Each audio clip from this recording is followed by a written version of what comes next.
A new team is on the horizon. How bright is its future? During another challenging season, how is the black and white team faring? Plus, we'll fill you in on 2 first-time ECHL happenings. Great highlights and more are headed your way on this episode of ECHL Week.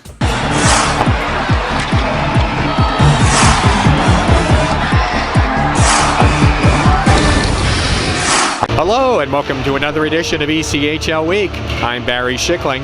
This time we come to you from the Westbanco Arena in Wheeling, West Virginia, home of the Wheeling Nailers. As per usual, we've got a significant story to get the show started. Let's get to it. The Enmarket Arena has just opened. Why should an ECHL fan care about that, you might ask?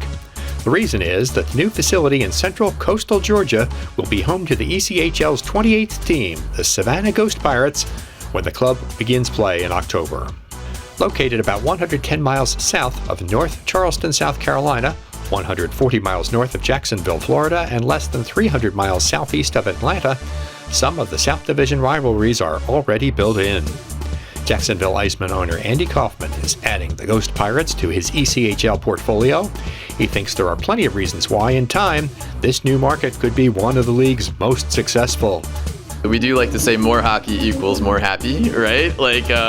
And so obviously it's only 2 hours from here as well. And so naturally from a sheer business standpoint, there's synergies that could be had. But again, how often do you have an opportunity to be in a city? By the way, I don't know if you spent time in Savannah, it's a beautiful, amazing city, warm, loving people, community, it's amazing place. We knew that because we spent time up there. Brand new arena, again, affiliation with the NHL, our confidence and our ability to, as they say, put butts in the seats. Kaufman is excited because even 8 months before the team hits the ice, business is brisk.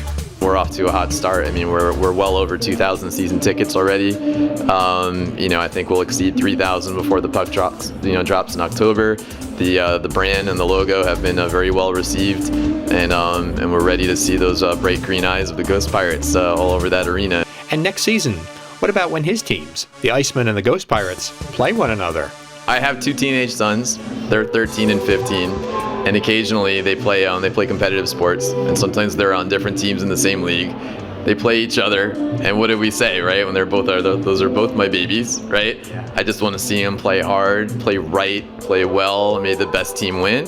When they play head to head, and obviously we're hoping they finish 1-2 every year, and beyond that, that's how we see it. Kaufman is an enthusiastic guy, and that's really evident when he thinks about hockey and happy and the Ghost Pirates. Based on where we're at already with the season ticket sales, the sponsorship, even our events that we've had already, how well attended they are, I think you can say Savannah is going to be a ECHL city for forevermore. I mean, I think we're pretty excited about it. Hi, I'm Andrew Smith of the Indy Fuel, and you're watching ECHL Week. Lots of players have been affected by COVID-19 this season, but the others on the ice, the game officials, have similar challenges. In a recent chat with ECHL Manager of Officiating Operations, Stephen Thompson, he talked about the pandemic's effect on his staff today. Certainly have had our struggles here and there. I think with learning going through last year was a massive advantage for us in how to deal with the adversity this year. Certainly, some weeks are better than others, but doing our job and making sure that we have at least 2 to 3 officials in every game so far this year, we've accomplished that, and quite frankly, that's been the goal. Among the other challenges this season is the relative youth of the officiating crew. Thompson explains. Yeah, it's certainly a very young crew. There's no secret. Statistically, we're the youngest I think we've ever been in terms of age, in terms of never working professional hockey, getting opportunities to do that. Does have its challenges. You go through a learning curve. It's no different than players. Get a few games under their belt, and then it starts taking shape and what a professional official does and what it's like. But the benefit of that is that we'll have a group hopefully for a really long time moving forward. Notable this season, the appearance of a woman working the lines. Lori Schmidline was the first. at a Maine Worcester game on December 11th. The feedback has been pretty quiet, which is quite frankly what we wanted. It's no different, right? She's there because she earned her opportunity. She was the best in the area at the time when I was recruiting, and certainly deserving of that opportunity. That night was interesting in an aspect of, like this media attention surrounding officiating, and not oftentimes, unless we do something poorly, are we covered. And seeing an official in a press room prior to a game, and the way she handled all of that prior to, the obvious nerves of being the first at this level, and for her making a large step in her career, and she handled it with grace as a professional. Given the challenges and issues the black and white team has had to deal with, Thompson is pleased with the season to this point. Just really proud of the way that they handle themselves. It's difficult being an official in any time or day or league, and let alone with what they're going through right now. Certainly super challenging, and then on top of it, stepping on the ice and forgetting about it all and remembering you have a job to do, and player safety, integrity of the hockey game, and the ECHL. And I think so far, we're really, really happy with it, and they've done a really good job. ECHL history is made twice. Details when ECHL Week continues.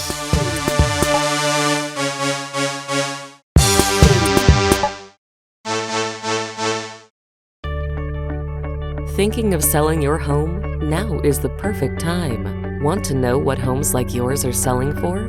Let Will Springer be your trusted real estate representative. Contact Will today.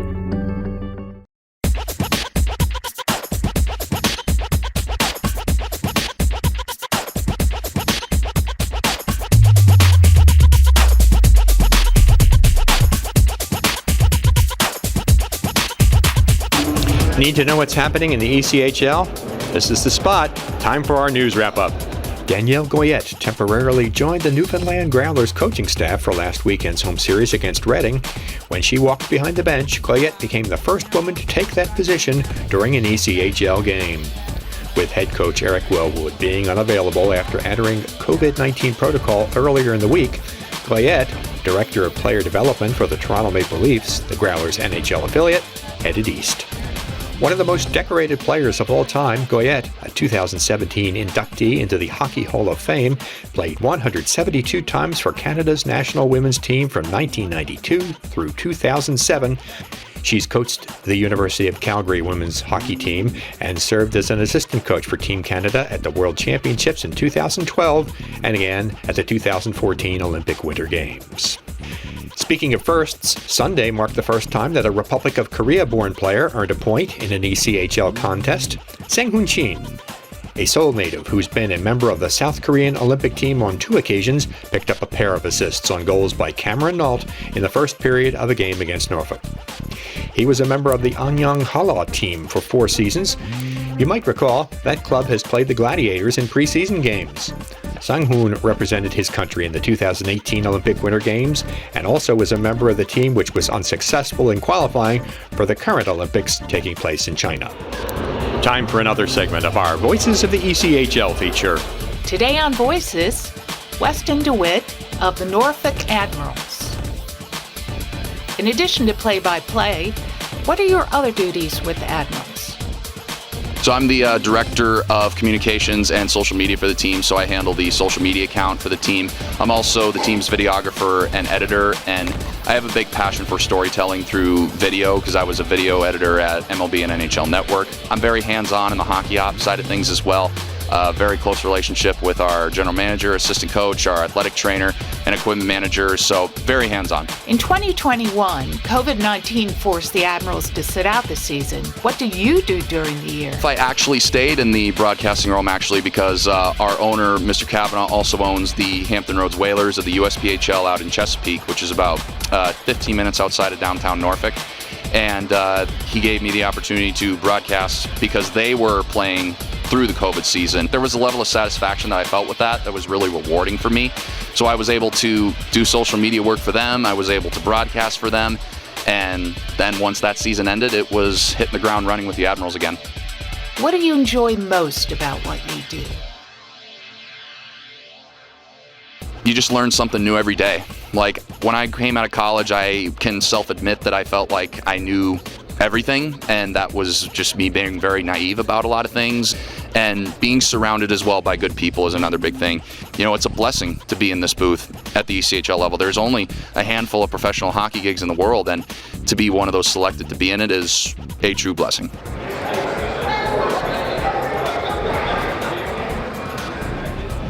There's a lot of history in this building. A lot of it recognizes well-known athletes from around this part of the country. Now it's time for a look at some highlights. We start with an overtime battle of the Cormiers. Newfoundland's Evan stops Dominic of Reading on a breakaway, but the Royals' Jacob Pritchard pounces on the rebound to earn a road victory for the North Division leaders. Also in overtime, watch Wheeling's Tim Doherty do some fine corner work as he gets the puck to teammate Josh Maniscalco for a victory over Cincinnati.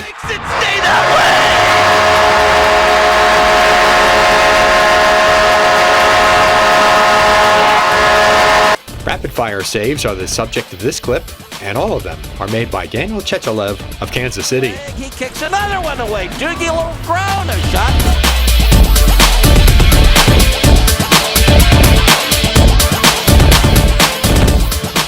We wrap up with Florida's Tomas Vamachka, moving quickly to make as good a save as you'll see anywhere. It happened in overtime, and half a minute later, the Everblades won this game in Greenville.